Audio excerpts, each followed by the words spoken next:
Okay. All right, everyone is officially forewarned. We are on candid camera, folks. Yep. All right, Christina, do you want to kick us off or do you want me to jump in? Go for it if you want to. All right, jump perfect. right on in. I'll be passing the mic to you soon enough. Well, first of all, welcome everyone.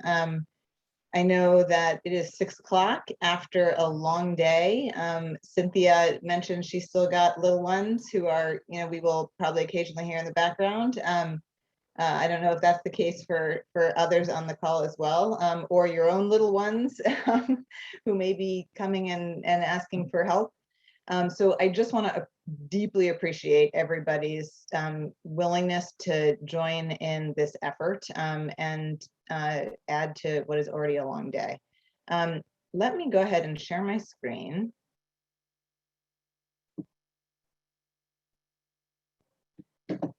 And do a little review of what we're going to be doing this evening. As Christina mentioned, and I don't know if we can tell, but we have some folks who are also watching the meeting. So welcome to anyone who's in that category. I don't think we can see you, but hopefully you can see and hear us. We'll spend the first few minutes just doing some really brief introductions. Thank you to all of you for completing that intro survey. So we've got some brief bios of everyone, but want to just at least hear everybody's voices and just get the quick and dirty on sort of where you're coming from. And then some notes on process and transparency, both sort of our general approach in terms of how we want to think about that, but also our legal obligations, just to make sure we're all really clear on how we're doing that. And then we'll review the task force parameters and our charge. So what, again, we are formally tasked with doing. Spend a little bit of time talking about expectations for task force members and the timeline. So I'll share some proposed approaches on both of those fronts and get feedback from everyone. And then I want to, again, appreciate everybody's already having pitched in to share initial thoughts on what some of the particular concerns and considerations are going to be in this work. You all obviously bring an immense amount of expertise to this, and so starting right from the get-go, it's helpful to have the particular things that this group has already identified. We will surely add more to the list, but want to start by just getting out on the table some of the things that we know are going to be tricky, so we can kind of frame our work that way. And then actually do some work together, beginning to try and define and prioritize some of those principles and the tensions that exist, because there are going to be priorities that are that contradict each other and that are in tension with each other as we think about how we want to move forward. And so want to start to just surface some of that, and then we will close out.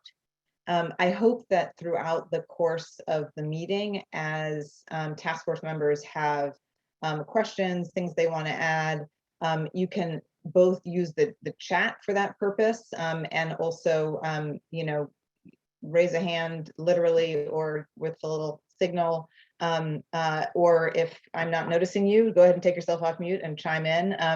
We want to make sure that we get all of the voices at the table and are really benefiting from the expertise in the room. So with that, I'm going to stop sharing my screen and let's spend a few minutes doing some introductions. I'm going to drop into the chat here that I think all the task force members can see. Did you all get that? Yeah, great. So that's the link to the bios that you all shared, but I would love to just hear people's voices. And I'm gonna start with Sally, because she is right to the right of me. If you could just introduce yourself and share with us just the sort of the hats you're wearing on this task force, and then pass it to the next person. Okay, great. Well, great to be here. Good evening, everyone. I'm Sally D'Italia.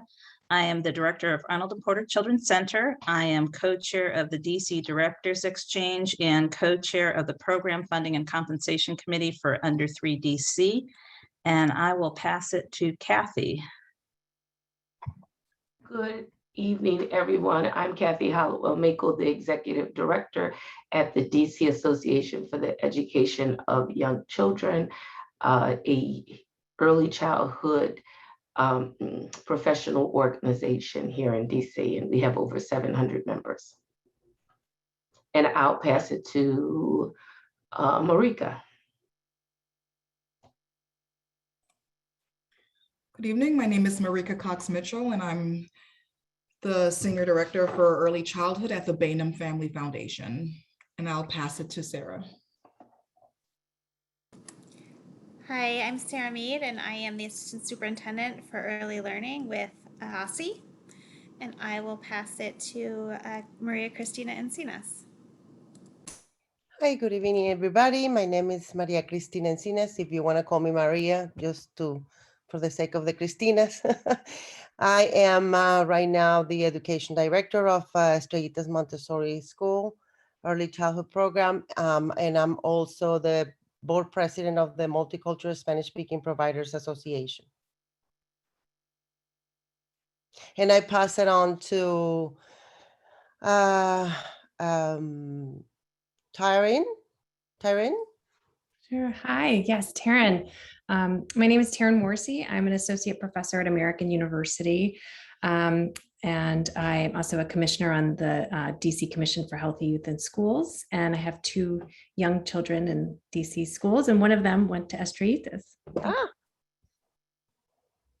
And I'll pass it on to Rakaya. Thanks, Taryn. Hello, everyone. This is Rakaya Ambar Shaheen. I'm the Director of Early Childhood Policy and Programs at DC Action. And I'm also the Director of the Under 3 DC Coalition. I'm so glad to be here with you all today, and I'll pass it to Marla. Thank you, Rakaya. Hi, I'm Marla Dean. I am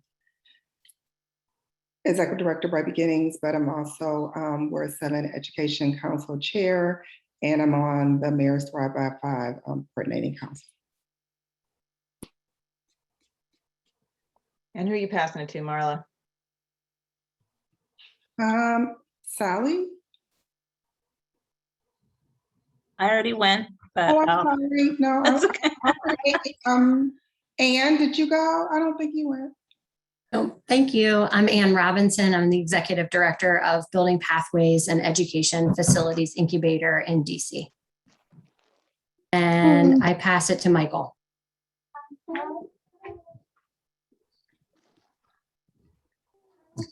Hey, my name is Michael Madowitz. I'm an economist who used to be at the Center for American Progress and now am here on my personal time. I've been interested in EC, like both the outcomes and the workforce for probably, I don't know, like roughly 8 years now. Tomorrow my kid will turn 8, so that's a reasonable barometer. I guess it's probably more than that. But yeah, I've had experience with like childhood center boards, lots of like really nerdy data work that I hope is not super relevant for a lot of what we're doing, because I feel like there's something there, but there's so much more to this than just that. And I'm just like really excited to help do what I can here. And I'm going to like quietly pass to, is it Kelly? Yeah, okay, I'm gonna pass to Kelly. She looks much more busy than me right now. I know, I'm so sorry. So Don't be. unfortunately, I'm still at work, on the clock, off the clock. So I thought I would be more settled by now, but I'm not. My name is Kelly Sally. I walked into my first child care center in 1986. I worked at the Senate Employee Child Care Center, and I've been here 21 years. And it is my hope to get some insight and maybe give some insight from a different perspective. And I don't know who to pass it to, because I had to hang up because I have a parent that came in and then I had to sign back in. So I don't know who had a turn. You are all good, Kelly, because you are doing the work. So thank you for what you're doing here. Cynthia, I think is next. Hello, everyone. My name is Cynthia Davis, and I'm the owner director of Kings and Queens Child Care Center and the president of the DC Family Child Care Center. Thank you all. Let me do a quick introduction for me, of myself, and then I will pass it to Christina Setlow. So my name's Abigail Smith, and I'm currently an independent consultant. Among the things that I have worked on in recent years was the development of the Early Educator Fellowship, which Cynthia Davis was an inaugural fellow. I have my water bottle here with our logo, is just right next to me. And then spent time as the deputy mayor for education and previously at DCPS. So have worked in and around early childhood for a long time, but probably am the least expert among all of the folks in this room. And really looking forward to harnessing all of this expertise and helping to organize things in a way that we can provide some really smart and forward-thinking recommendations to the council. I'm going to pass it to Christina to introduce yourself, Christina Setlow, and then to give us a little bit of an overview of open meetings and how we need to be thinking about that. Sure, thanks, Abby. So I'm Christina Setlow. I work for the DC Council Committee of the Whole and work for Chairman Phil Mendelson. I'm the Deputy Committee Director and do part of the education work for the chairman as well as labor and handle early childhood issues. So I'll be staffing the task force. And on behalf of the chairman, he would like to say thank you to everyone for agreeing to serve. We know that you're taking out a lot of your time to do this and that we have a very tight schedule, as Abigail will go over, to get this done in. So thank you for agreeing in advance. The open meetings requirements. So the Open Meetings Act is an act, a DC local law that's designed to maximize public access to meetings. Generally, it applies to many of the government entities, particularly to the council and to the committees of the council. The task force, according to our general counsel, is being seen as a public body that is falling under it. And so just to be safe, we are subject to the Open Meetings Act, which basically between that law and the council rules, we have to give notice in advance of our meetings. We have to record each meeting. And we have to give access to the public for individuals to watch the meetings. So during that, and because of that, you will see us recording. We will make the recording public after the meeting. You will see us and probably get notices from either Abigail or myself about the meeting in addition. And we will be providing access to individuals who want to follow along in real time. For individuals outside of the task force, but also task force members, if it's a thought, something you want to just an email that you can send it to, we have created a Gmail account for individuals. It's ececompensation@gmail.com. That way, individuals outside of the task force, if you want to provide your input, those who are watching, feel free. Again, that's ececompensation@gmail.com. And if any of you all have questions about the Open Meetings Act, I can possibly answer that or take it back to my general counsel for answers and get back to you on it. Any questions folks have at this point for Christina about the Open Meetings Act?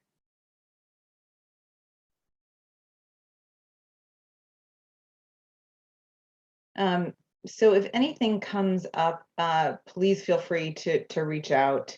Obviously, we want to be crossing our T's and dotting our I's on anything having to do with sort of official transparency. And we also, I think, want to just approach this with a general kind of ethic of transparency, that this is a complex issue. It affects a whole lot of people. We'll talk some more about how you all as task force members can connect with constituencies that you're a part of, so that we bring those voices to the table. But even beyond that, we only welcome those voices. We're going to need them, because we're going to need to understand all of the kinds of pitfalls that we need to avoid, and that's only going to happen if we have broader awareness and engagement. So I certainly commit to that as chair, and encourage all of you to send that message to all of your communities. So I'm going to take 2 minutes to preach to the choir here. Not going to spend a lot of time on this because everyone certainly in this group and probably most people watching know and agree with this, but I just think it's important to set a little bit of context for the work we're doing. So why does all this matter? So you all know better than anybody that childcare, among other things, is absolutely critical to our broader economy. It is the engine that makes our economy work. I don't need to tell you all how and why, but it is a really important piece of how we can function as an economy. And so it is a public concern and a public question. High quality childcare has everything to do with our developing children, and we know the massive amounts of brain development that happen in kids' early years. You all are, again, more familiar with that than most, but recognizing the critical importance, if we are in fact going to have kids who are ready to thrive in school, in life, the kind of care that they get as young children obviously matters deeply. And so I just want to make sure we're not forgetting that big picture. And then this is a racial and gender equity issue, everything we're talking about here. Both in terms of the workforce of early educators themselves. In DC, as you know, overwhelmingly our early educators are women of color. And we know that there are all kinds of systemic inequities that are in play as a result of that. And so thinking about early care and learning as an equity issue on the part of the workforce is a really important part of this. And I don't want us to lose sight of it.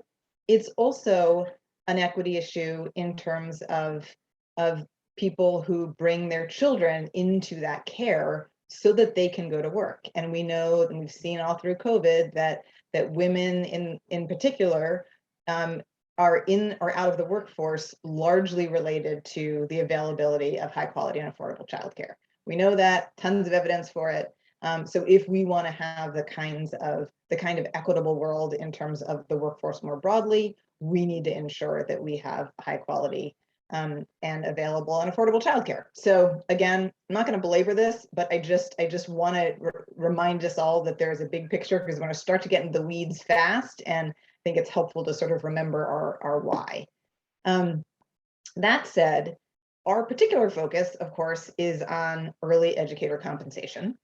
And we're going to dig deep on what those issues look like and the specific charges of this task force. But again, remembering that we can't separate the issue of early educator compensation, say that 3 times fast, from program capacity, program quality, and family affordability. They are all connected. And so while we're going to be focused on this top circle, we have got to keep our eye on those other things so that we don't have unintended consequences that are going to sort of upset the apple cart, to mix all kinds of metaphors here. So again, I know this is all stuff that you all know, but I think it's just important to keep that in mind as we go into this, and we'll circle back to thinking about what some of those impacts and connections are as we do the work. But just wanted to sort of establish that. All right, so let's dig into what it is that we are supposed to do. You all have in the links that were sent in advance, and I will resend all of that to everyone, the full legislative language, but I want to just review what it is that we are technically supposed to be doing. So our charge as a task force is, number one, to review findings and recommendations of the Urban Institute study from a couple years ago, and any completed employee compensation scale and other relevant materials provided by OSSI. Keep in mind that is going to be a start for the kinds of materials that we look at, and you already have a bunch of other materials in our background folder, but those are things that we are required to look at. And to submit a report to the mayor and council by January 15th, we'll talk a little about timeline in a bit, that does a few things. One, assesses the potential impact of implementing an employee compensation scale that this is the impact on providers that don't provide childcare services to children eligible for subsidy, or who serve a minimum number of children who receive subsidy. So it's one of the things we're going to be expected to look specifically at. The report also will need to propose an employee compensation scale that accounts for employee role, credentials, and experience. So those are all things that we're expected to have as part of it. And so that's all having to do with the scale itself, the compensation scale itself. Then the next piece of this is recommendations for implementing the scale, which is going to have its own set of questions and sort of a devil's in the details kind of thing. But the compensation scale at a minimum considers the different staffing models, types, and sizes. So we have represented on this call different types of providers in our diverse delivery method or diverse delivery kind of landscape. And we're going to need to take that into account. And then also think about long-term implications of whatever we recommend. We need to think about how it will play out, not simply in the current fiscal year or the next fiscal year, but as new providers come on the scene and change in size and type and all of the sort of ongoing evolution. How are we planning for that in terms of what we've designed? And then the last piece is that we're expected to address the question of oversight, reporting, and accountability mechanisms. So what are we going to recommend that is to be put in place to be able to actually keep track of what is happening with these dollars, how whatever the system is being administered. And just a couple more bits on our parameters. Again, you have the full legislative text of the Pay Equity Fund, but here are some highlights I just want to point out. There is money parked. So the exciting piece of this work, one of the exciting pieces of this work is we are starting with a bank account, which is really, really significant. That bank account, technically sort of layman's term speaking, actually has $53 million, almost $54 million in the current fiscal year. And then in the next fiscal year, $72 million. And then there are increases beyond that are detailed in the language. So that's the sort of pot of money that we are tasked with thinking about. And that money can go towards implementing the compensation, the new compensation salary scale, and paying the administrative costs for actually carrying that out. And that includes personnel costs, technical assistance to early childhood development providers who may be doing some of that work. And there's some limitations on how much of that total pot can go towards the administration. So those are parameters. So as we start sort of brainstorming, what are the ways in which we think we can approach this? What are our priorities? We'll come back, over time to, can we do that? Can we do all of that given the price tag that we, or the price limit, the cost limitations we have here? So let me stop for a second there. Are there any questions just about some of those basic parameters in terms of what it is that we are expected to deliver?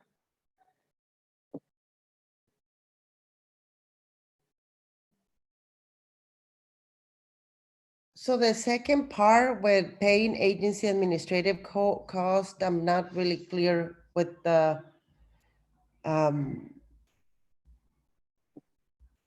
what agencies we're talking about. I'm sorry. Yeah, no, great question, Christina. So the quick answer is we don't know yet. The slightly longer answer is, for example, if we had a delivery system where there were funds going out through OSSI, through some approach that we recommend, or that the council approves, there would be some administrative cost to being able to actually do that, right? So if money's going straight to the educators, there's one way that might happen. If it's going through programs, through grants at the program level, that would need to happen. So the agency who will execute per se the distribution of the money, if that's what we decided to do. Exactly. They could not charge more than $5 million of the pot to distribute the money. That's right. That's right. And after that first year, 5% of the whole pot. So that would be the limit. So so there's a recognition that actually implementing this will take some personnel and some work and some processes and systems, and it's going to cost some money. But it needs to be a small percentage of the money, I think, is the sort of basic upshot. Does that make sense? Yeah. Thank you. I have a question, Abby and Christina, based on the guidelines legislation. Is the idea that OSSI is the selected agency already to be who pays out these potential benefits or compensation scale, or are we also supposed to be determining which is the best DC agency to do that work? So Christina Stetlow can chime in on this, but I do not believe that there is that there is an expectation that OSSI is the administrator. I think there's an expectation that OSSI is going to be involved in some way, right? Given OSSI's role, licensing and managing subsidy, et cetera. But I think there's open question on the table as to what the mechanism would look like, which may sit not entirely with OSSI. Does that, am I speaking out of turn, Christina? I think that's correct. So I will say for right now, I think it's thought and that OSSI would be it, at least initially. And I think that's where we've parked the money. But in future years, there are questions like in terms of the childcare subsidy, right? Some of that money actually rolls through the Department of Human Services that I think OSSI gets. So things like that, there, in terms of what Abby's saying about it might not always mean all of OSSI. But I think OSSI is the agency that many people think of initially. Thank you.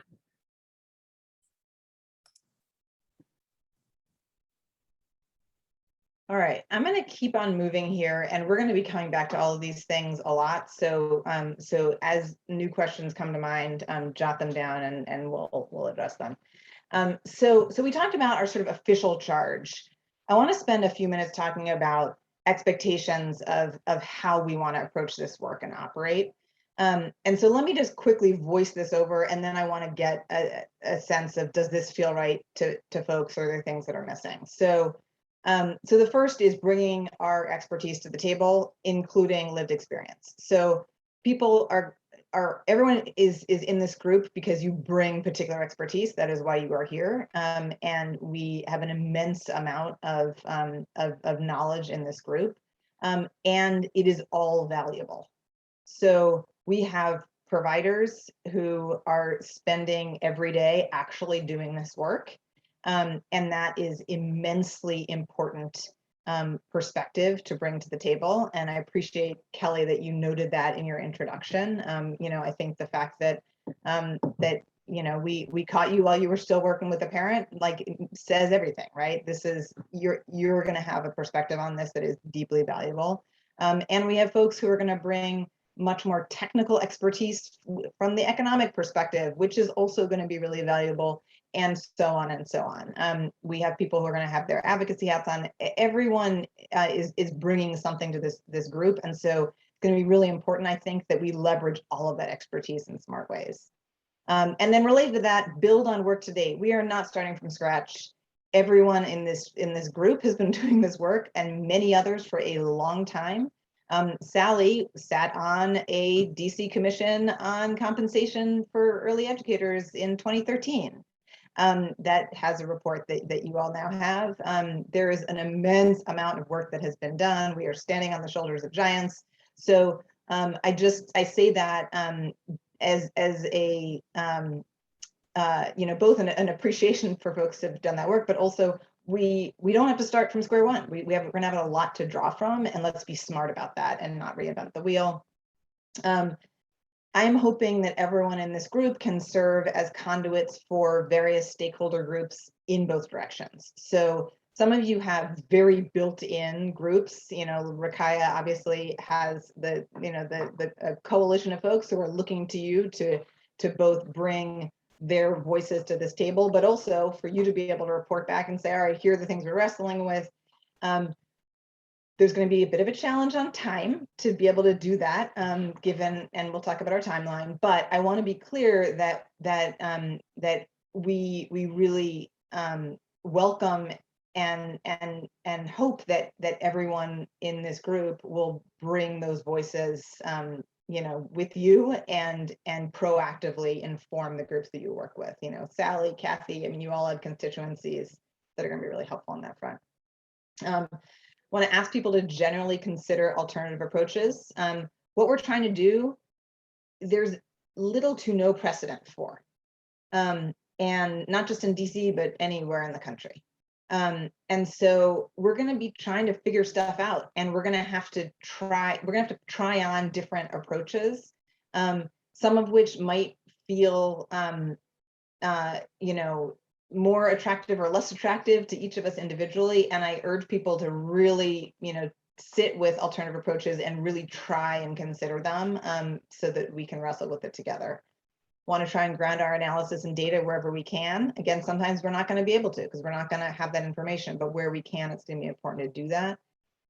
Advocating for all early educators within our diverse delivery model. We have a diverse delivery model. That is what we have. That is our starting point. And so we need to think about how we make sure that regardless of where educators sit across that, that we are thinking about their interests. Centering those furthest from opportunity, and disrupting systemic inequities. We talked a little bit about the inequities that are built into our system. We need to be conscious about that as we approach possible solutions, so that we're thinking about ways that we can disrupt rather than reinforce those inequities. And then finally, I'm asking everyone to share the implementation hat. At the end of the day, most of us are not actually be in the position of having to get this thing done and actually put it into practice. We get to give all our great ideas and then say, good luck, right? So I ask all of us to make sure that we are taking on that responsibility of thinking, if it were me who had to actually administer this system and collect this information and figure out, this and that and the other, this is how I would feel about doing that. So that we are not passing on something that at the end of the day, seems great and lovely and is impossible to actually put into place. So let me stop talking. What on here do people have questions about? What feels like it's missing in terms of just expectations of how we operate? What questions, etc. I just have a question. If, I can share some of the issues with my constituency and just ask their opinion and bring it back to the group. So that's completely legitimate. I just want to make sure. Oh, not only can you, I hope and I want to say expect, although that's, that may be presumptuous, but that for you too, Christina, because I think we need that, right? You're going to have your own smart ideas, but we need you to go back to your constituency and say, all right, how is this going to work for you? Or what are you worried about on this? And get those perspectives. So, we'll figure out mechanisms for making sure we're bringing that information back to this table. But yes, absolutely. I feel a lot of responsibility because I know I'm here to represent, the Spanish-speaking voice, and I do just want to make sure that I do the best job I can, and I will need, all that input from, all the experiences collectively to make sure we're equitable.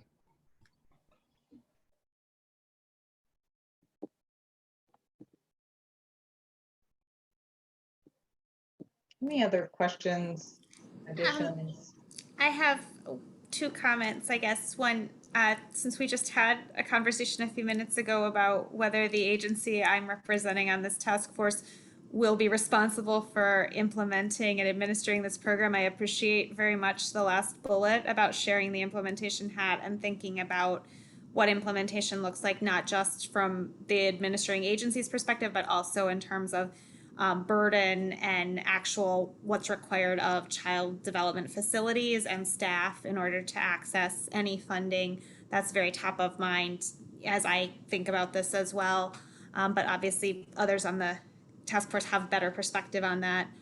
I did want to note, when we say advocate for all early educators, it may be important at some point for us to make sure the task force is aligned on who we mean by all early educators. I think that the Act or various versions have said certain things around who is included in that definition. We also have definitions in our licensing regulations. I think that when Marika was affiliated with NACCE, she led some great work on defining who the early childhood education workforce is, but it's probably important for us to be clear about that, because if we move forward with different assumptions, or if our different stakeholders have different assumptions, that could create confusion that might be unhelpful to the work. Thank you, Sarah. It feels like that having a really clear definition is going to be important, that can be translated to literally numbers of people at some point, right?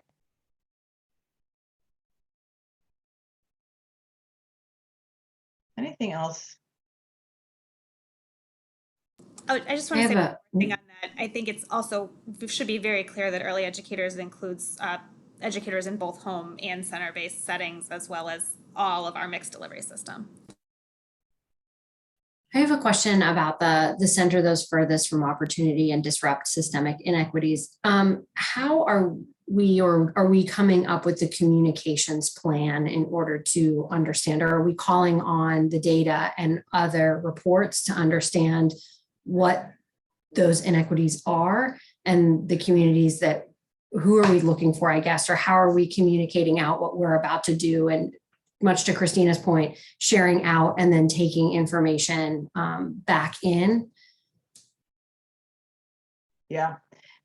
So I think it's a great question. I think one, looking at the data through a lens that considers those systemic equities is going to be important. And it's not hard to find examples right off the bat. In the OSCE cost of care study, it's very clear around some of the built-in systemic inequities that are just part of how our systems are built. Certainly in the Urban Institute data, you see that as well. So I think it's going to be important for task force members to note and call that out. Christina, all of the Christinas, Maria, brings some of that perspective in terms of some of the ways in which for providers for whom English is not their first language, we see some of those inequities play out. There are plenty of examples of that. In terms of how we get information in and out, I would invite ideas on that from this group. I think there's a sort of obvious, tasking all of you with doing that, right? When you go back to your DCAYC meeting, Kathy is gonna have a chance to say, all right, here's what we're talking about, get information back, and I could go down the list for everyone in terms of how you might approach that.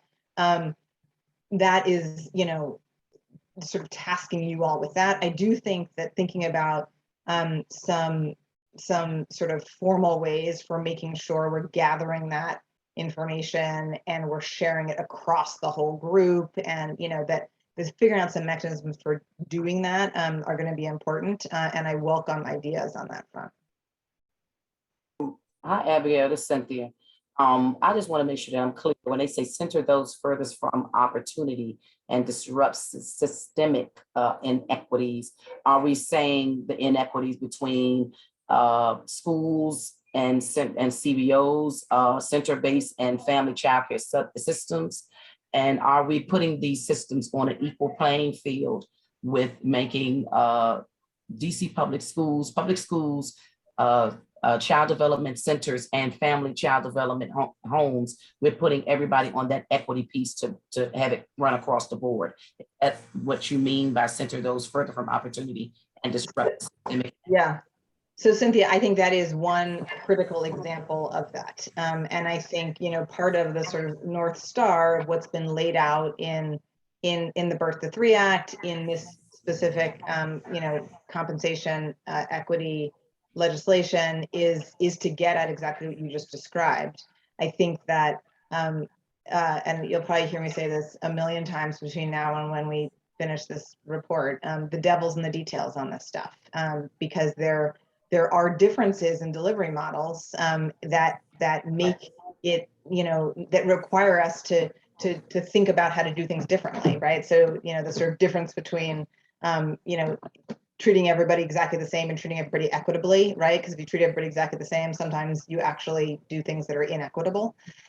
So I think for this group to make sure we're holding our sort of collective feet to the fire on this and pressure testing that, like at the end of the day, is what we're doing resulting in inequitable outcomes for providers, and which get passed on to, you know, families and kids, or are we actually moving towards equitable outcomes?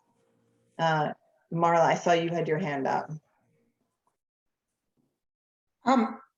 I don't really have anything to add now that Cynthia has just said that. I mean, I'm here in the capacity of Ward 7 Education Council Chair, and that is the issue that we always put forth, the issue of those farthest away from opportunity and impacted by inequity. So I just wanted to center that in the conversation because Ward 7, this is the charge of our organization, and this is what we're consistently trying to address and advocate for.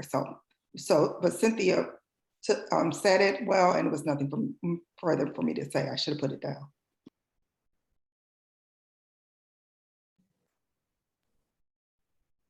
Did you have your hand up, Cynthia?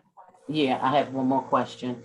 Just because I just want to make sure that I'm a little clear. So in this piece, also, when we're thinking about inclusiveness, we're thinking about resources, and would this also affect subsidy? So I'm gonna ask you to hold off on that one. Okay.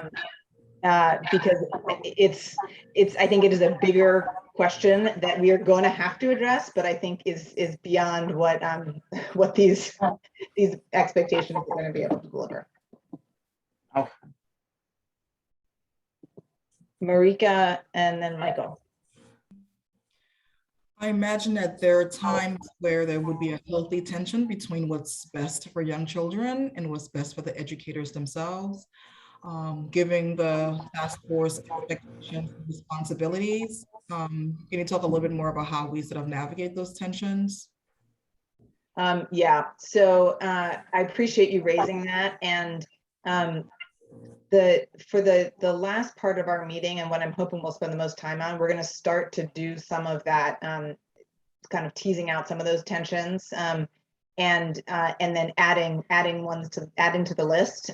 So I think, Marika, if you can hold on that as well, and let's add that in when we get to that point. But I don't want to lose sight of it because I think it's pretty critical.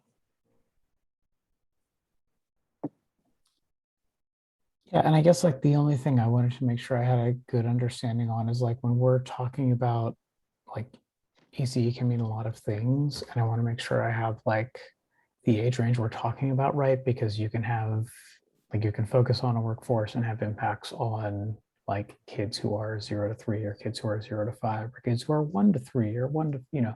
So I was curious if there are any sort of specific constraints there, or if other folks had like a, you know, a better practitioner's knowledge of like what we should be thinking about that in terms of like our current delivery system.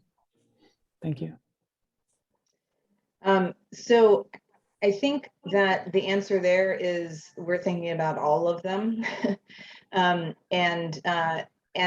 you know, the particular focus that this is coming from is coming out of the Birth to 3 Act. So our infants and toddlers, but we also have 3 and 4-year-olds who are served outside of the public school system. And so those children are absolutely included in how we're thinking about this. So I think that it's perhaps less thinking about which individual or which children, which ages, and more that we're talking about our early childhood development centers and our child development homes, both of those settings and whatever ages they're serving. All right, so a little bit on timeline, and I will send this again to all of you because probably some of it is probably very small to see on your screens. Thank you for getting back on the doodle poll. We've got dates set as of this afternoon, so I'll share them with you in a minute, and then we'll get out calendar invites to everybody. We did a pretty good job of accommodating everybody's schedule, but there definitely are some meetings that not everybody can come to, so apologize for that. But the general cadence will be every other week, and with the idea that we will have final recommendations to sign off on as a committee the week of January 10th to be able to meet that January 15th deadline. Alongside the task force meetings, we will be digging into research and analysis. So continuing to gather available data, studies, models. We're dropping that stuff into the materials folder that you all have a link to, and we will continue to do that. Also soliciting input from experts, local and national, to try and get clearer on the stickiest issues that we're trying to figure out. And then pressure testing what we're coming up with stakeholders. So again, we talked a little bit about that, but doing that, in two directions. So we're what I don't want to do is come up with something that we sort of haven't asked anyone else about, and then put it out there and have providers be like, yeah, this is never going to work, or have whoever the implementers are, see that as as not doable. So I want, I really want us to come up with something that we actually really think can work based on not only the expertise in this group, but others' perspectives.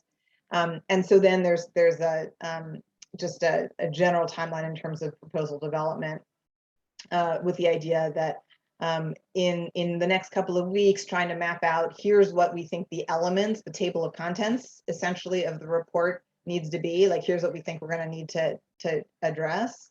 And then start fleshing that out with the idea of having a draft by the middle of December. As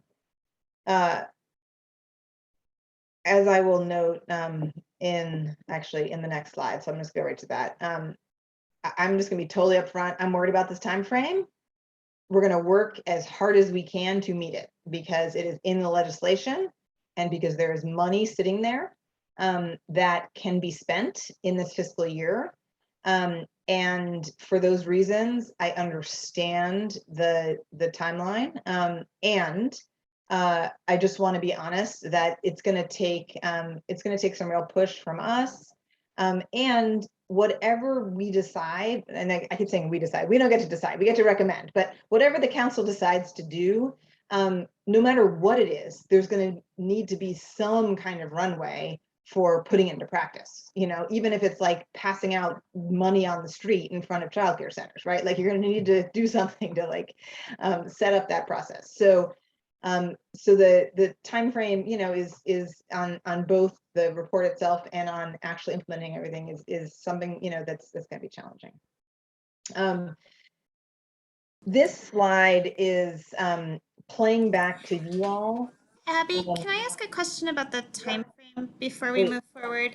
I know frequently when we do things, there is an expectation of a formal public comment period or engagement on something.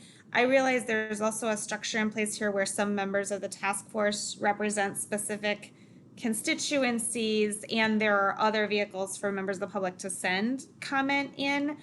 But it would be helpful to clarify if there is any public comment or review period in the timeline you just laid out. If so, where it is, and if not, what we are communicating to external stakeholders about when they will have an opportunity to review and provide comment on the work of this task force. Great question, which I'm going to kick to Christina Setlow.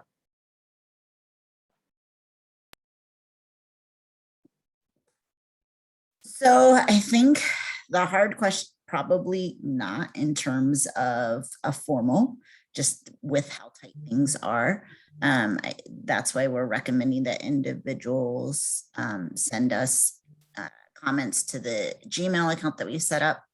The committee of the whole also actually has a feature which I can get the details on and share with you all at the next meeting, where people can also call in. So if they don't have access to email, if they aren't able to write, they can still call in and it will transcribe their thoughts and get that for the committee. So we have that option as well that we can take advantage of.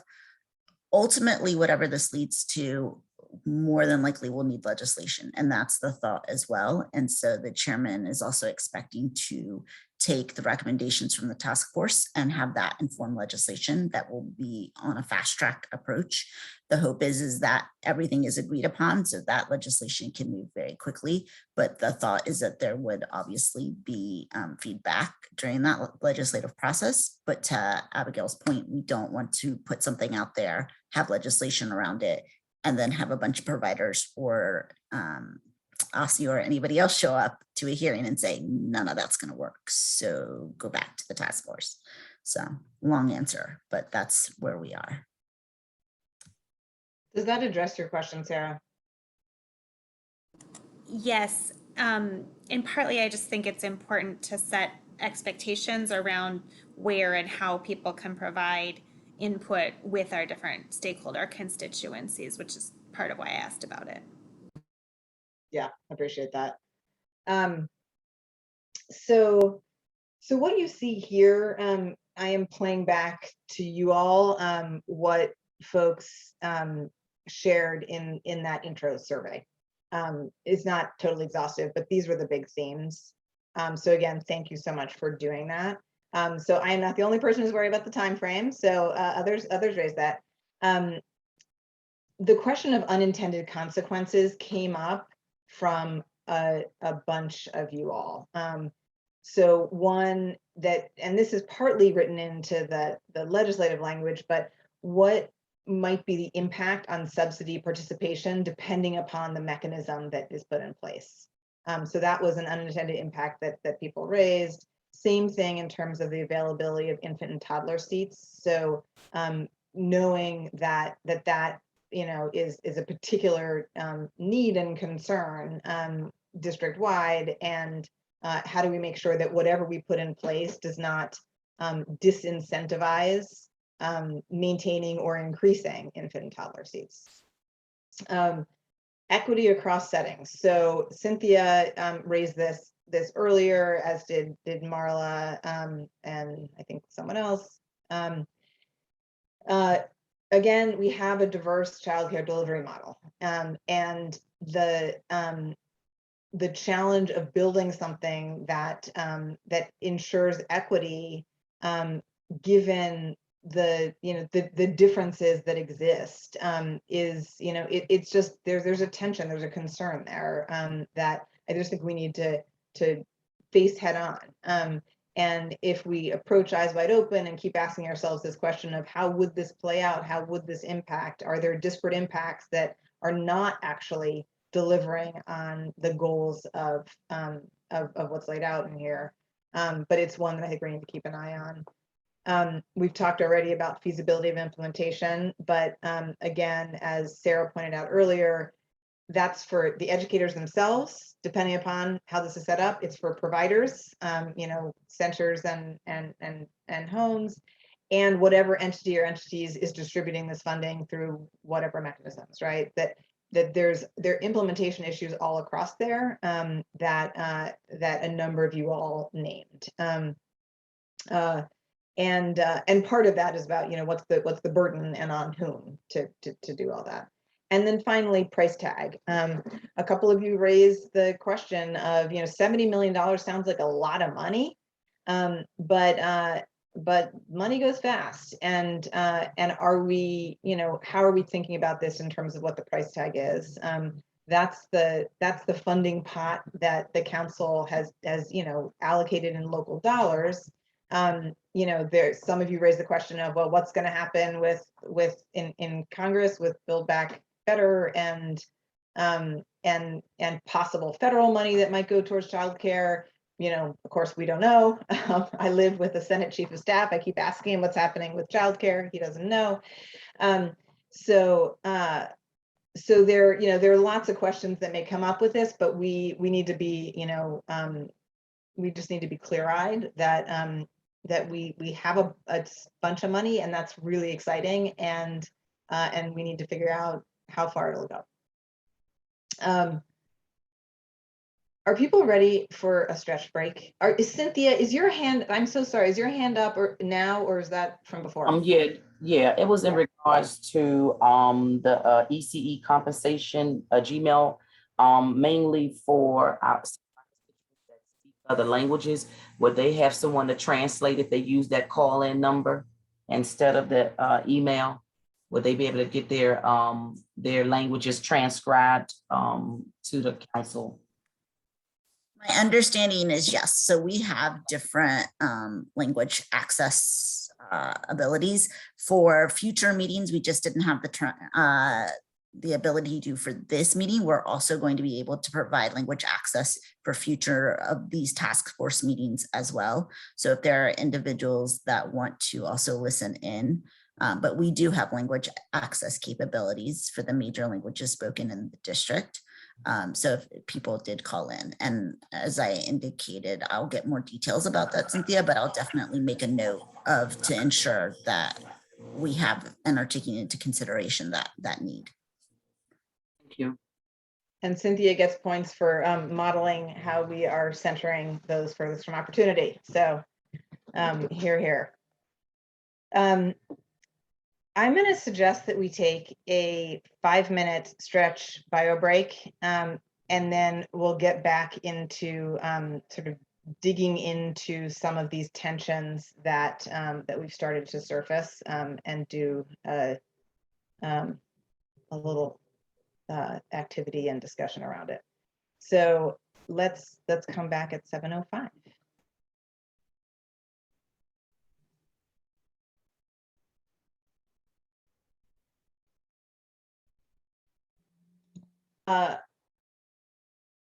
Great. All right, recording in progress. So I want to spend the better part of our time that we have now starting to wrestle with some of these trade-offs that we've begun talking about. Someone messaged just during the break a question around, you know, who's eligible to participate in this pot of money? Is it only people who take subsidy or not? That is exactly the kind of question that we're going to be wrestling with. So the quick answer to that is no, it's not. The way the legislation is written, it's not limited to providers that take subsidy, but that is a great example of the kind of question we're going to want to wrestle with. And so I want us to start doing that now. I'm going to drop into the chat a link, and I'm going to I'll show you, and so also people who are watching should be able to see this. A link to a survey that that starts to detail some of these kinds of trade-offs, including the very one that someone just raised. So as we think about the approach that's ultimately put in place, and when I'm using approach to be sort of comprehensive of, you know, about the compensation scale itself, the mechanism for delivering it, you know, all of this, should we be, for example, incentivizing providers to participate in subsidy? That would be one kind of principle that we might put in place that would cause us to approach things in a particular way. There's a deeper question there of incentivize people to participate or incentivize people to participate proportionally, which are two different things, right? And those are big questions. And they're, you know, as you all know, half of our licensed providers don't currently participate in subsidy. And that might be fine. We might think that's fine. And all of those educators, you know, deserve and should have access to this increased compensation, but there are implications in terms of some of the ways in which we approach it. So that is an example. So what I'm going to ask you all to do is to click on that link and to spend just a couple of minutes taking a crack at ranking these 8 things, which are only a subset of the kinds of things that we're going to be wrestling with, but they're related to the issues that you all raised in advance. And the way this works, you can only put one check in each row, and you can only put 1 check in each column. So in other words, you're forced to rank. So if you think the most important thing that we can do is to build something that incentivizes providers to participate in subsidy, that would be your number 1. If you think the most important thing is that we focus comprehensively on pay and benefits versus primarily on pay, that would be your number 1, and so on. Are people able to get to that link on your devices? Awesome. So let me give people a couple minutes to do that. Feel free to ask questions or drop in the chat questions as you are doing this.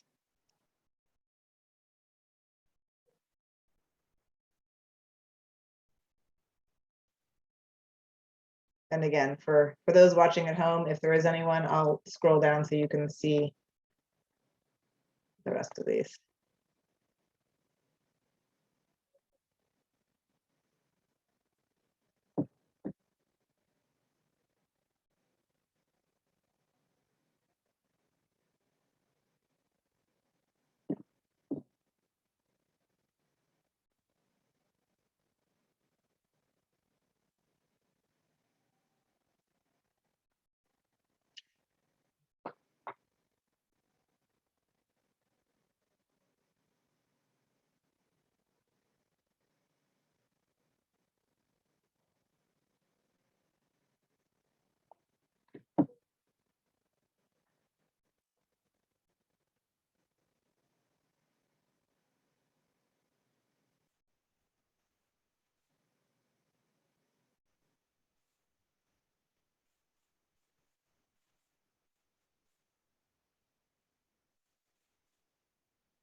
In answer to Kathy's question about a new salary scale, no.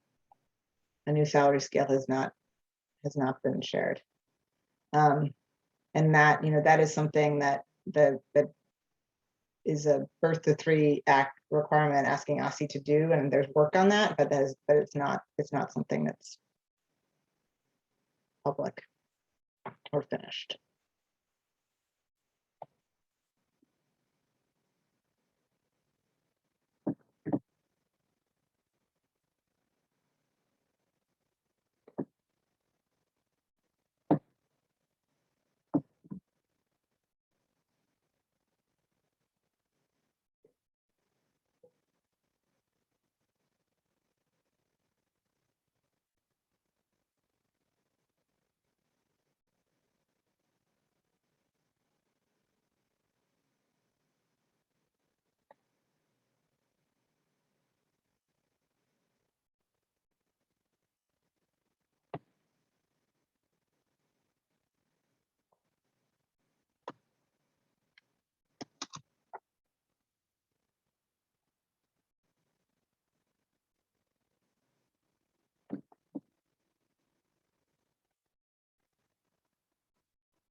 Can you all hear the Star Spangled Banner that they must be singing at Cardozo outside my window? Must be a football game or something, I don't know.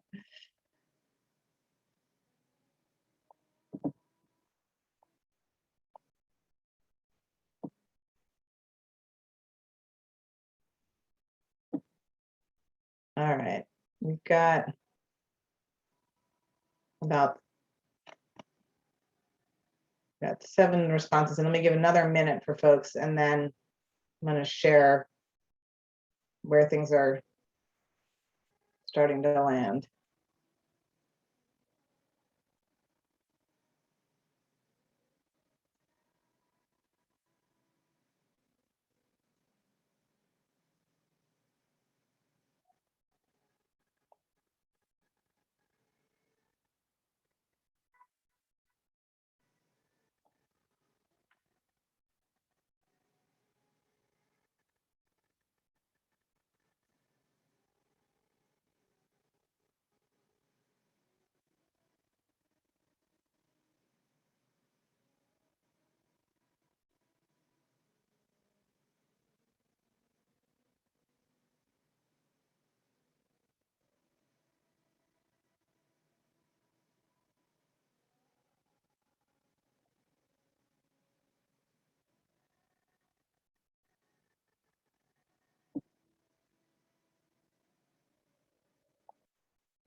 All right, those of you who are still working, feel free to do that. Wanted to address Rakaya's question in the chat around having an overview of what relevant data we have and what's missing.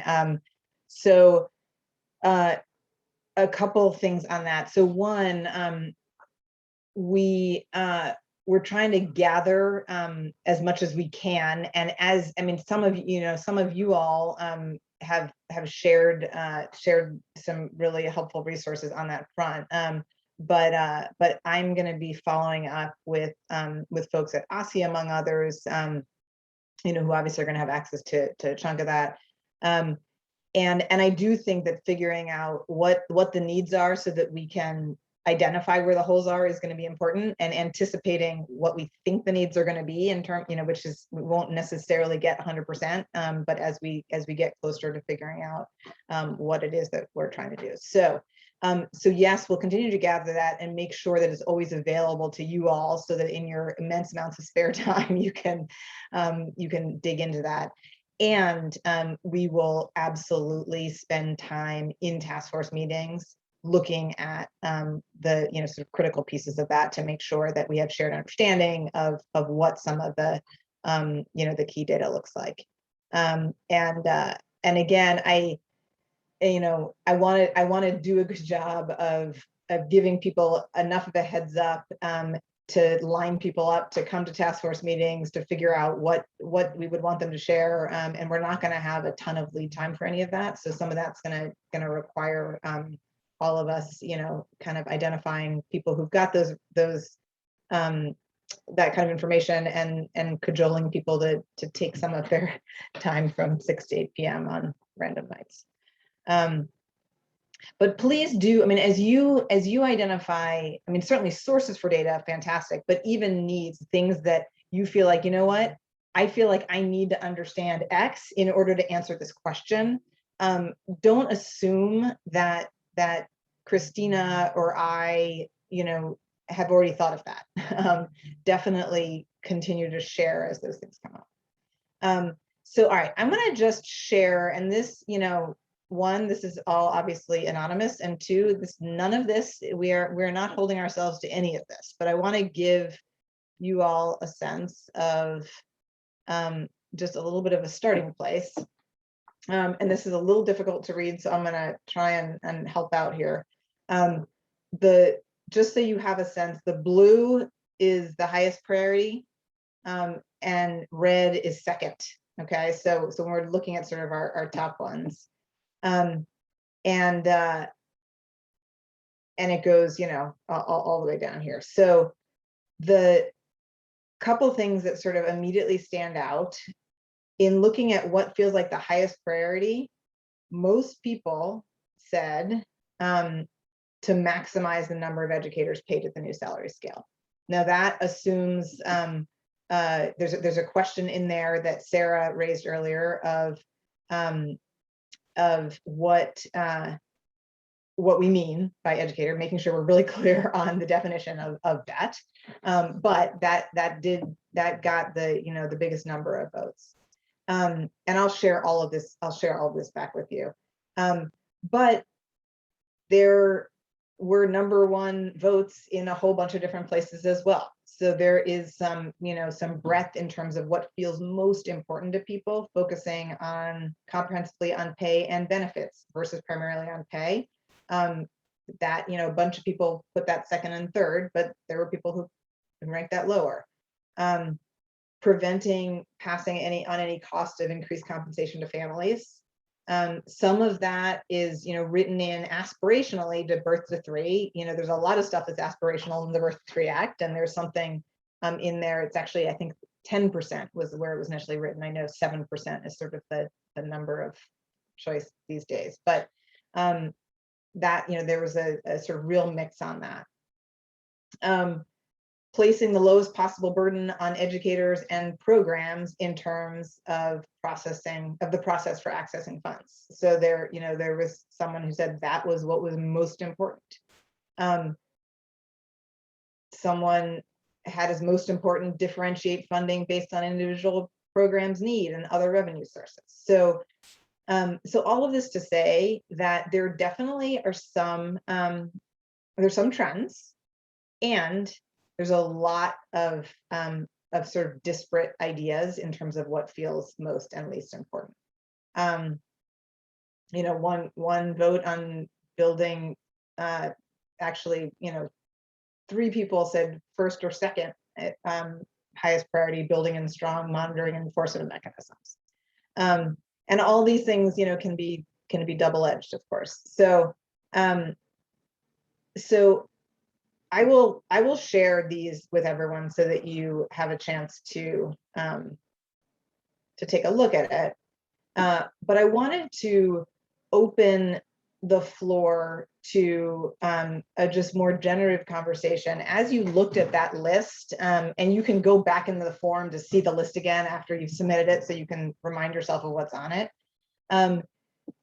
What felt like the tensions as you made those choices? What were the things that you were thinking about and weighing as we start to try and sort of tease out what we might want to lead with, and therefore what might be kind of the counterweight to those priorities. So let me just open the floor for reactions on this.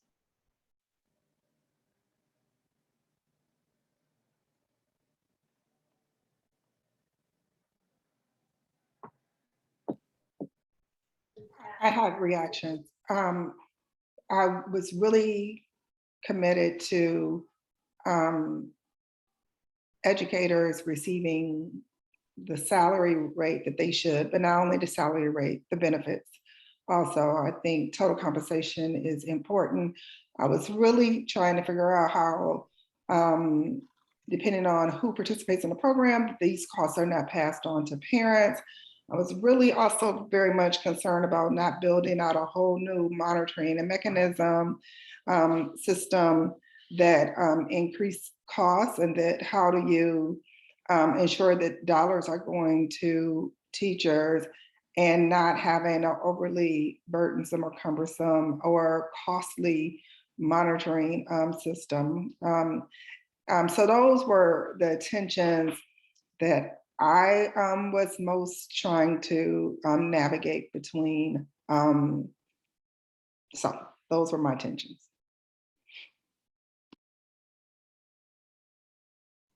Thanks, Marla. Rakaya. There were a couple for me. Oh, can you all hear me? Oh, okay, great. There were a couple for me. I think the most obvious one was the tension between wanting a strong enforcement mechanism to make sure that educators are seeing the funds, and also not wanting to overburden providers whose resources are limited as well, in terms of enforcement and monitoring. I think there were some solutions that were not on the table in this simple of a survey, but things like, what kind of technical assistance and support can we use to balance some of these things? But that was one that really stood out to me. And the other that I think is there is a tension probably there, but I think the degree to which there is a tension we'll probably figure out a little bit more further down the line. But I think there's an implied tension between maximizing the total number of educators and making sure that the compensation is comprehensive, including pay and benefits. So I feel like there's a potential tension there depending on kind of how all this plays out. And those are the ones that I kind of came to the table most at the top of my mind. Yeah, so Rakaya, on that second one, so I'm understanding, are you saying, like, given what the ultimate price tag might be if we were to do, if we were to try and do both, right? Full, compensation, including pay and benefits, and as many people as we possibly can, and that if it turns out that price tag is more than the price tag that's allowable, then it becomes a tension. Is that what you're saying? Essentially, yeah. It's what is it going to cost to do comprehensive benefits for all the educators that we see as fitting into this work, and does $73 million get us there? Given whatever the agency implementing might need in terms of staffing, I imagine there's going to be a heavy burden there. So is $72 million going to get us there? Is it, I think, a big TBD. But if we start to bump up against that number, then I feel like the decision points will start to circle in on, like, that will be one of the big areas where there might be an opportunity to think through where we make some adjustments. Is do we change the number of educators receiving benefits? Do we change the expansiveness of the benefits that we're thinking through? And there are obviously other things to weigh, but I think there's like a natural tension between those two. Thanks. Michael, and then Marla again. Yeah, so like while we're dealing with minefields, I think that's exactly where my mind's going, especially in the context of all of the various machinations of the like DC paid leave and other benefits, where like they may become, sort of mandates that are outside of the purview of any particular center, in which case it's unclear to me like how that would impact the the budgetary side of this, and then like what that means in terms of affordability for lots of families. So I don't have an answer to that. I don't really think anybody here does, but I think that would be like one of the things that is very top of mind to me. And I guess, yeah, I mean, I feel like there were a few of these that were sort of like almost seemed intentional in the survey, but maybe weren't. Like, I can imagine that like having robust controls about making sure we're preventing fraud and all this stuff could prevent lots of centers from, acquiring the right software to do all this stuff on the private market. But if it turns out that like there are enough centers that need to do this, that it makes sense for, say, well, I'm just going to say Aussie, and I'm terribly sorry to, wait, I can't see her name right now. Did she just like ghost me? As soon as I said Aussie? No, Sarah. Sorry. Hi, Sarah. Yeah, sorry, Sarah.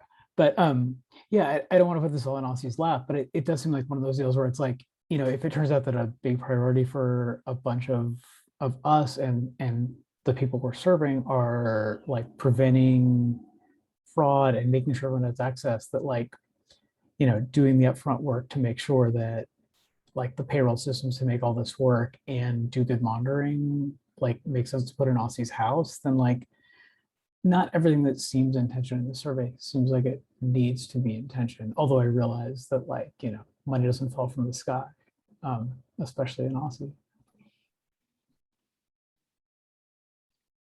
I don't want to take us in a totally different direction, but I'm wondering in terms of data sets, is there any way that we can see how this is a cost saving measure for the city in terms of the distribution of other benefits like SNAP 10 of housing vouchers, Medicaid, and how it's impacting that so that we can get a real sense of what increased compensation does in terms of over time, less reliance upon government support. And I think when you think about an overall city budget, looking at it from both ends gives a more comprehensive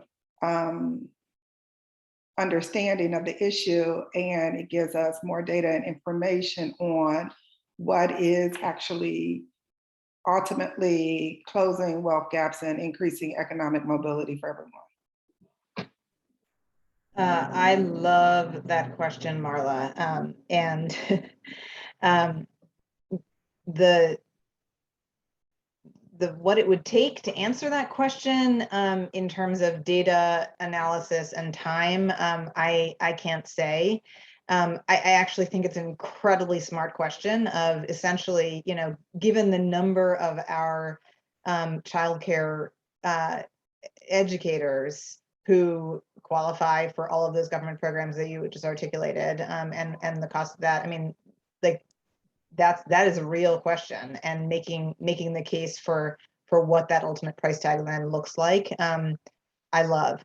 It is not explicitly in the scope of what we've been charged with,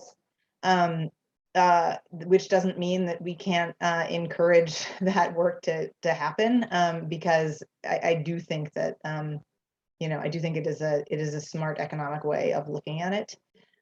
So yeah, I certainly don't think we can make any commitments to that, but I appreciate you raising it, and I don't think we should just ignore that, because I think that that line of thinking is smart. Cynthia. I think it's sort of similar to Marla's question, but it's a little different.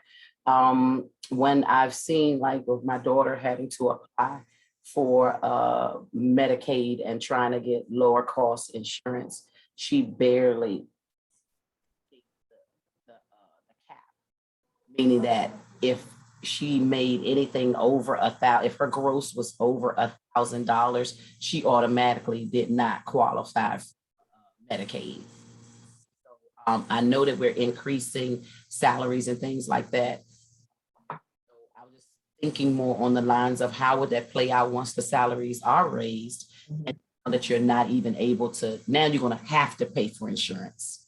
So that's another incurred cost that's going over to the early childhood educator. So yeah, and I have those costs now, but they will have them once this go across the board. And how would that look for things of people in the field? And that's why it's important for some level of equity, that we get benefits that at a lower cost, so that even when you get your raise, you're not getting yourself right back into the same of the inequity of not even being able to qualify. Now you won't have, then you have a whole bunch of people who's not insured because they don't want to pay out of pocket. Yep. So so Cynthia and Marla are describing two sides of the same coin, right? So if we increase compensation, which then causes people to no longer qualify for some of these programs, are they ultimately net worse off? And I think that is also a fair question. And what I really appreciate about these questions is, you know, again, I'll say it again, the devil's in the details, and that is what we are going to be constantly wrestling with. And we need to ask exactly these kinds of questions, because the last thing we want to do, and certainly the last thing that council intended in passing this legislation and identifying this funding source, is to end up making things worse for the very people that it's intended to make them better for. So I think that that to me is another key question on the list of unintended consequences that we need to plan for and solve for. Marika, and then say one thing on that. DHS has done a lot on what they call the cliff effect, that very issue, DC, DHS. So we might want to bring them to the table, because they've done a lot thinking about the cliff effect. Thanks, Marla. Marika and then Christina. Yeah, I struggled a bit with the incentivized providers to participate in the subsidy program and wondering how do we distinguish between sort of participating versus actually serving families and having a percentage of enrolled families, as well as making sure that the administrative burden for participating in the subsidy program doesn't sort of disincentivize providers at the same time, and whether or not focusing on incentivizing providers to participate in a subsidy program inadvertently penalizes the educators who are working in those programs. So then in many ways, the decision is in the hands of the administrators to participate in the program so the employees can get the compensation. And that's just a power imbalance right there.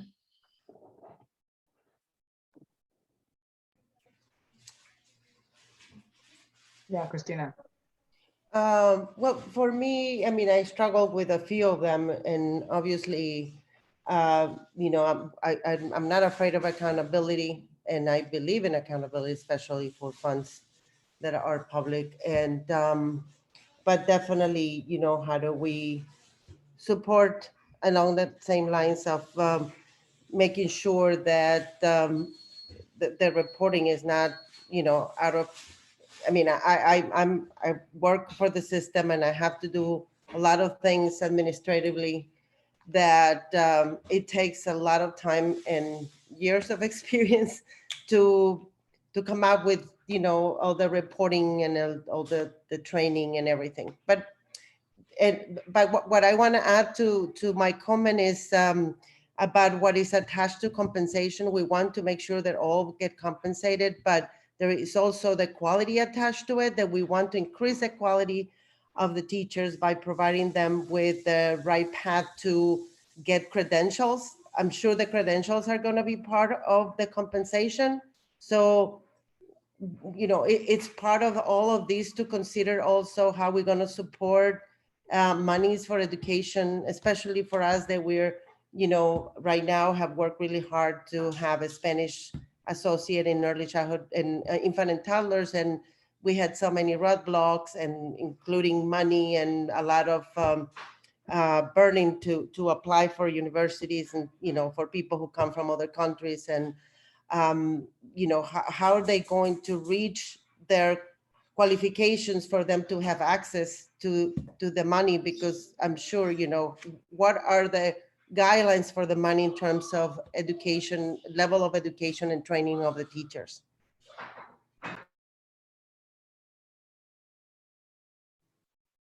Yeah, thank you. I think that is a key one. And yes, the salary scale per se does explicitly call out credential as part of it.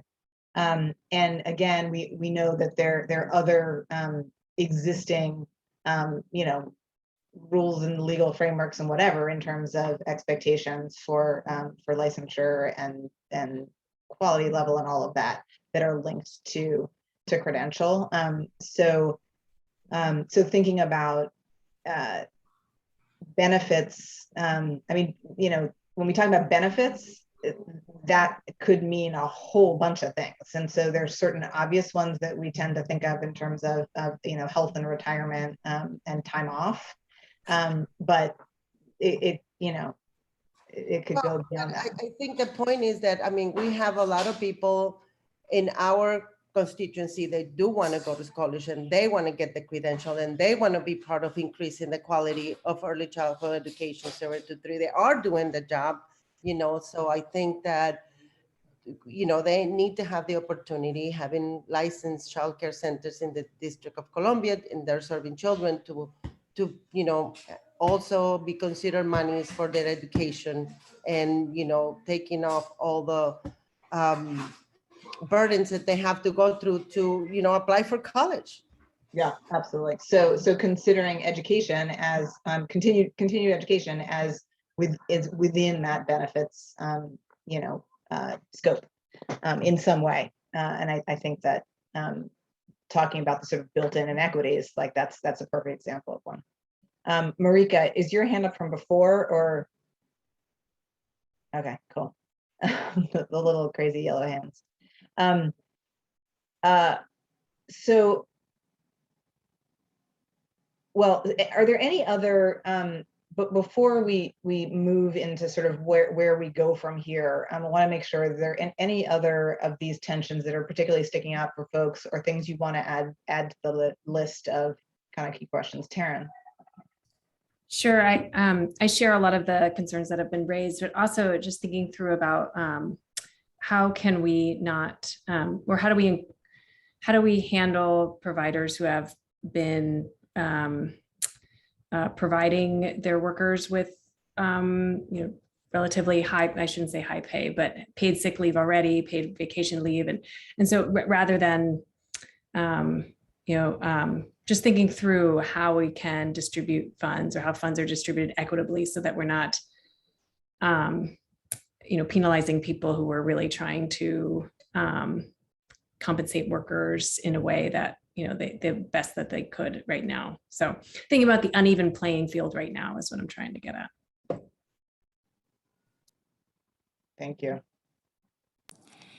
And I think Taryn's and Christina's comments both also relate to something that has been on my mind in this conversation, which is how do we link increased funding that is going to be available with building the capacity of our childcare providers and with building the capacity of our early learning workforce to create a positive cycle of advancing the field and increasing compensation and improving outcomes for kids. I appreciate the point made earlier that sometimes there's a tension between the best interests of kids and adults, but often the best way we support kids is by supporting the adults and making sure we think about those impacts, as well as how this relates to overall supply, which I think was one consideration that was maybe not reflected in the criteria that we were looking at.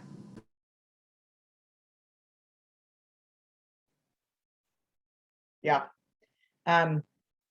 Thank you for that. I can see Christina Setlow furiously taking notes, and I appreciate all of these added layers that you all are providing. I do think that part of our task is going to be to figure out which of these, where do we start? Where do we put some stakes in the ground? Because this is what is most important. And then if we build out from there, how do we then guard against the unintended consequences that you've named? Because it's I can't think of the right analogy, but there's so many moving pieces here that could that could sort of impact where things land, and to the degree that we can plan for them and map them out so that we don't trip ourselves up.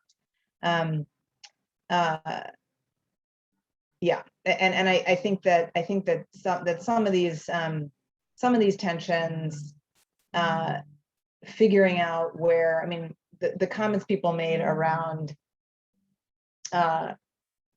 figuring out what the universe is of who we're talking about and what any of this would cost, so that we can begin to see, like, well, how close are we to being able to, like, do our aspirational ideal, this is the perfect way to do this, and to the degree that we're not quite there, what does that look like, and how do we then start figuring out what, how we map this out. And I think there are lots of questions that we can think about in terms of what are going to be the best levers to pull to address some of those tensions.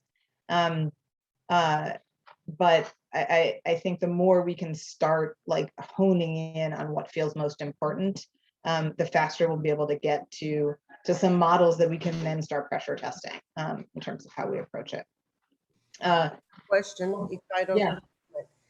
When the question that it struck me was that about incentivizing centers to accept subsidy, and I just want to know what's the idea behind it. Is for centers to be more diverse in itself, or because obviously not everybody qualifies for subsidy, no matter how broad we make it, or and increase the percentage that people can apply for. So I'm just I want to know what the people are thinking behind, providing that incentivizing. And my question is so that, for example, if a private school can bring children with subsidy and have more diverse communities, is that the idea? Or what is the idea behind that? Yeah, let me open that question to folks on the task force, people who have strong feelings on that.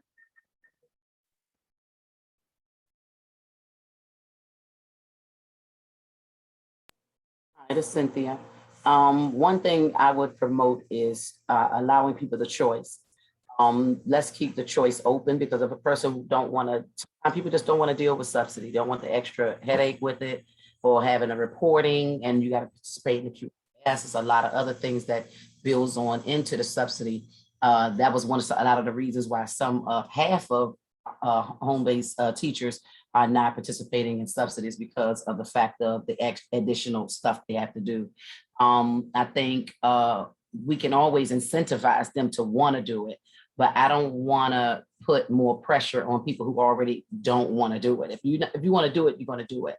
But if you don't, I just want to make sure that we staying a little more. The other aspect of it is still allowing choice and not putting so much pressure. Thank you.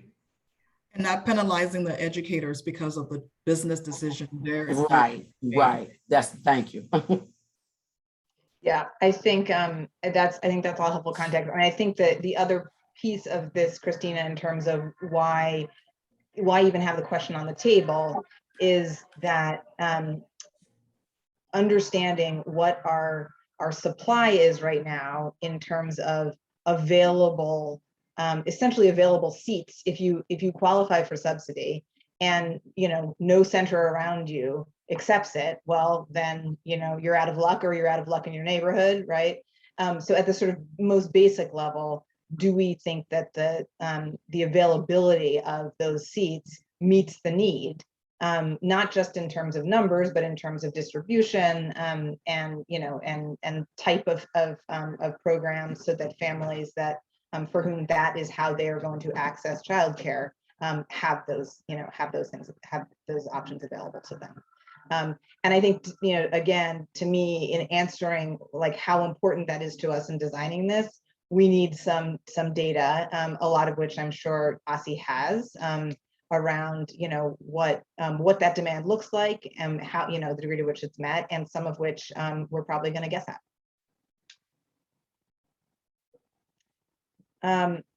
So as you all continue to think, oh, sorry, Michael, did you have your hand raised, or was that from before? Yeah, sorry. I was just gonna raise at the risk of going too global with the question.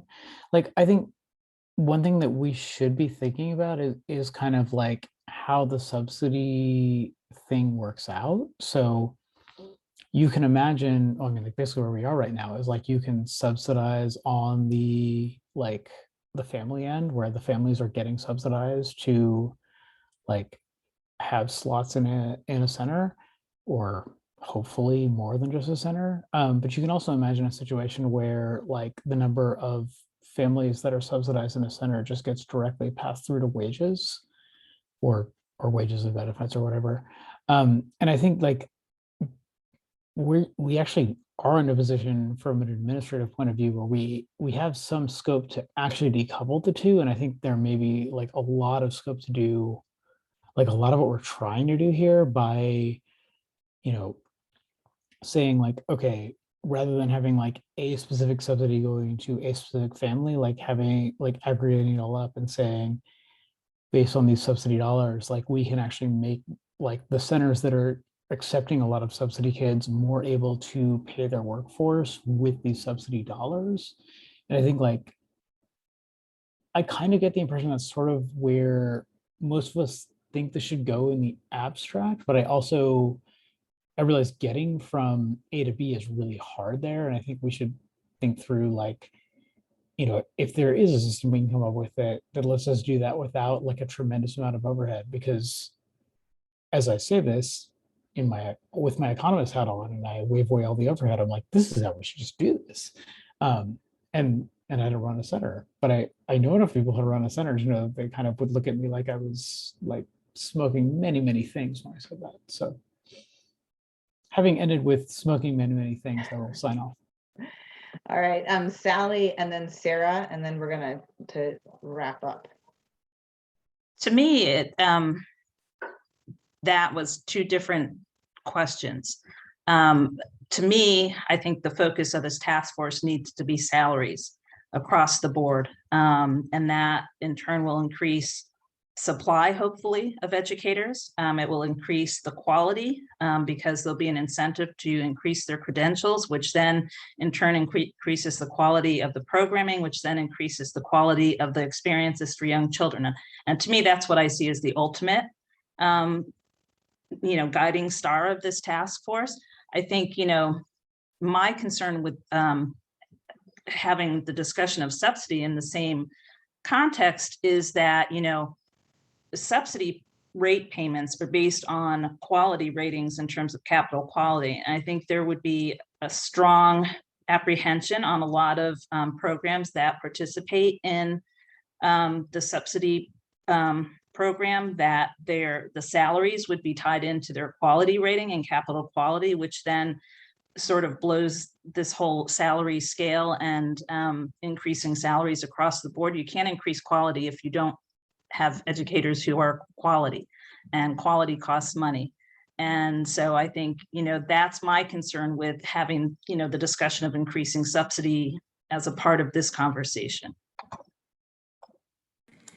And one other angle I think is just helpful here. I think it's helpful to differentiate between when we're talking about the child care subsidy program, which provides funds to providers that are tied to specific individual subsidy eligible children and has a lot of existing statute, both at the federal and local level, that is tied with it, and the more general concept of subsidies or funding going to child development facilities. We probably need to come up with some language so we can have that conversation in a way that doesn't confuse what we're talking about at different points, because I think some of what Michael was talking about just now was more of like subsidies as opposed to the child care subsidy program. But it's very easy to get those mixed up because the child care subsidy program is the primary way until this pandemic that the district provided money to child development facilities. And we'll just need to think about how we talk about that. Thank you for that clarification, Sarah. Marla, did you have one more thing, or I do have one more thing. I don't want anyone to think that I'm not committed to quality, because I am, but I think quality and credentialing are not necessarily a one-to-one match. I think I'm really concerned, having been most of my life a K-12 educator, about the unintended consequence of Brown and Black women being pushed out of the field. I am concerned because one of the documents that you gave us talked about how compensation, the current compensation, was already rooted in racism. So I think, when we think about some of these things, I think there are some lessons learned from K-12 to think about what unintended consequences, who gets to remain in the field, who gets put into the field, who's incentivized to come into the field, and what all that could mean. Thank you for raising that, Marla. And again, I think that needs to be squarely on the list of unintended impacts that we've got to plan for. So before I close this out with some next steps, I figured out how to see the attendees list in addition to the panelist list, and I can't not shout out, when I talked earlier about how we're standing on the shoulders of giants, some of them are actually spending their, whatever night this is, Thursday night, watching this, like Maurice Sykes is out there just doing it like, has been doing for so many years, and Carrie Thornhill, I appreciate you all signing on, and Sia Barbara, who, again, like don't you all have something better to do on Thursday nights? But no, they are here doing the work. So shout out to y'all. Let me share some next steps. Share screen. So can you all see my screen? Yeah. So again, based on people's feedback in the doodle poll, here's where we've landed on dates. We'll get this all out to you so you don't need to scramble to write it down.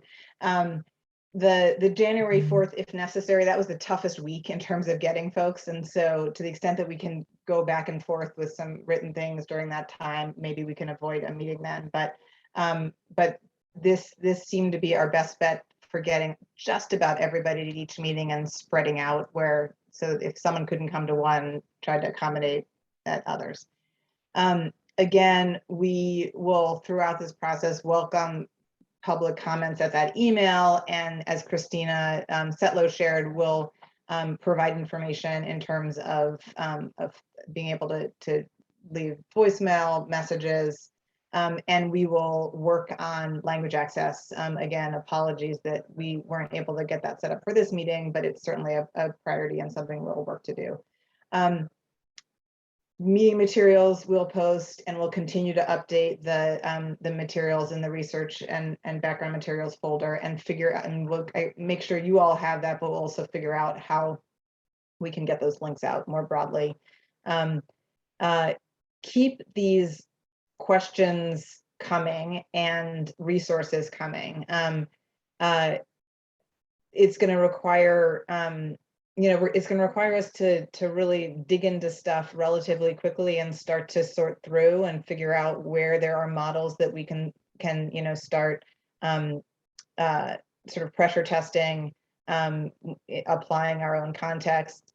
And again, as I said earlier, this is, we're really breaking new ground. And DC has a long history of breaking new ground in early childhood.